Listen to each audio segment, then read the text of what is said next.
Thank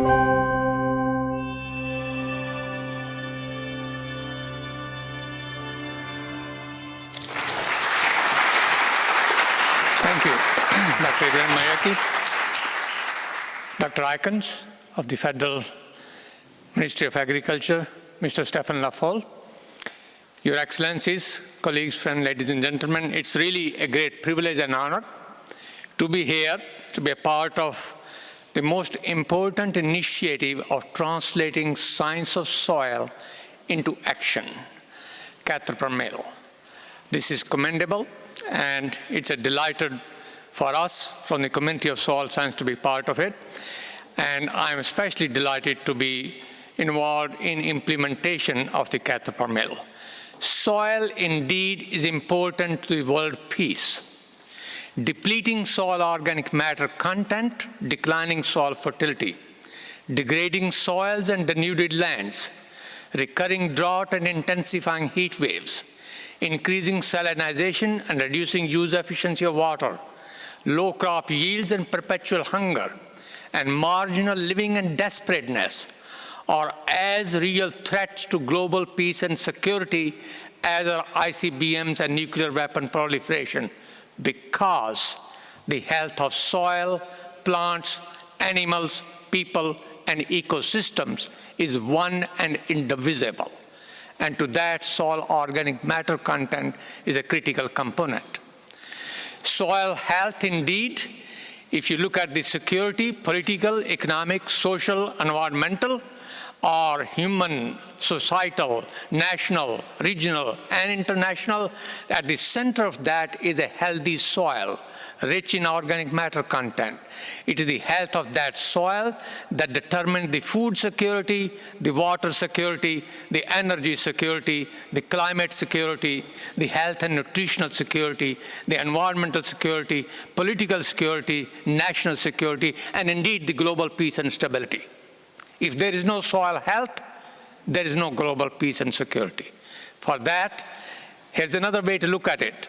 If we have poor farmers who degrade and deplete the soil, deplete the organic matter content, lead to decline in soil structure, cause the loss of soil resistance, resilience, lead to the functional capacity of the soil depleted, loss of soil biodiversity and key disruption of functions.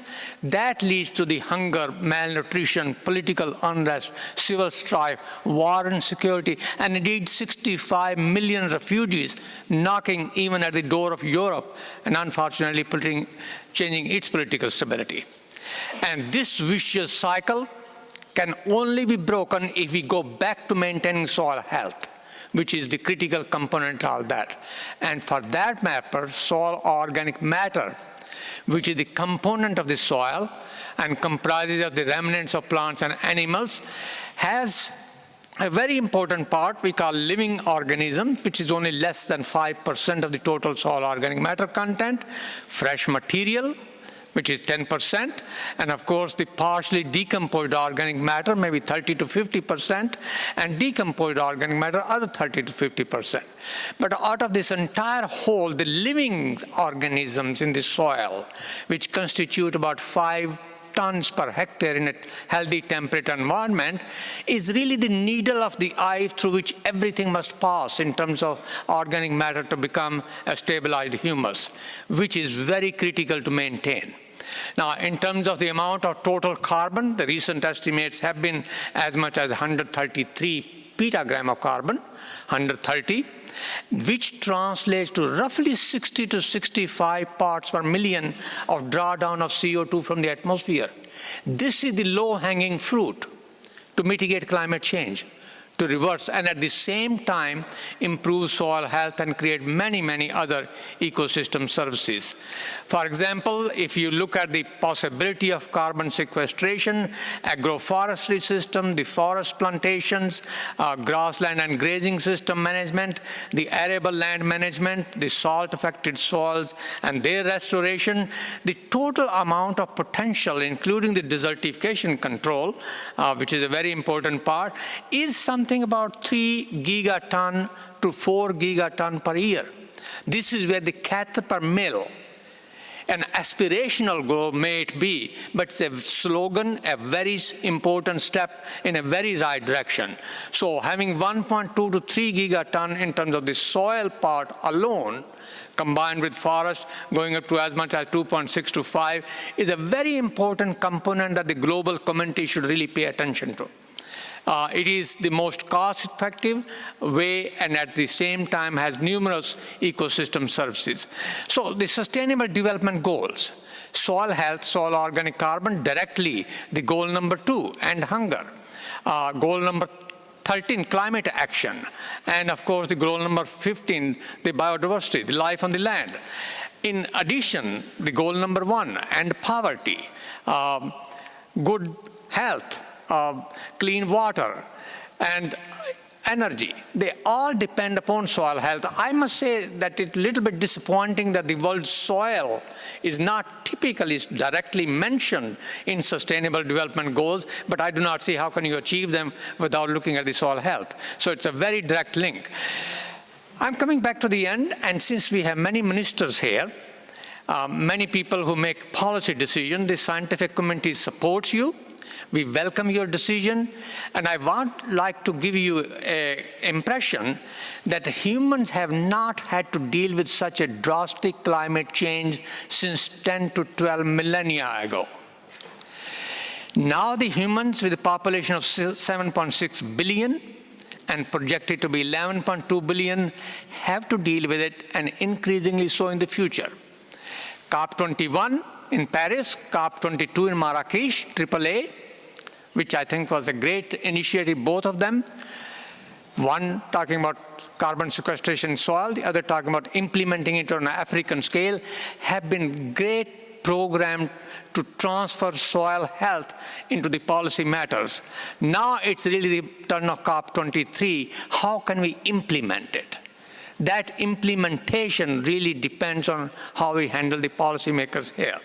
Let me give an example. Soil carbon, soil health would be base of a pyramid. And if this is maintained, one side of the pyramid would be food security. The other side of the pyramid would be climate change adaptation and mitigation. The third side of the pyramid would be soil restoration, desertification control. The fourth side of the pyramid would be biodiversity. The strength, the stability of this pyramid depends on how those 4 axes can be cemented together. And those 4 axes can be cemented together through policy action, the political willpower, translating science into action. Therefore, I make a plea to all of you policymakers, please help us put that ring around the pyramid to stabilize it. Without it, we cannot function. And this is where we really need your value.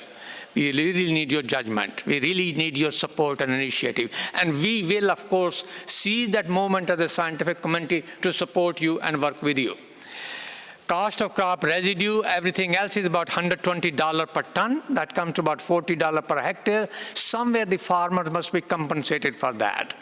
At the end, I would like to mention this, that if I as a soil scientist am asked what I would suggest to mitigate global warming and end hunger, the only rational response would be to change the ways we treat our soils to produce, transport, process, and consume our food.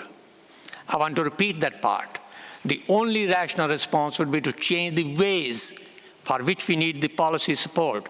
We treat our soil to produce, transport, process, and consume our food.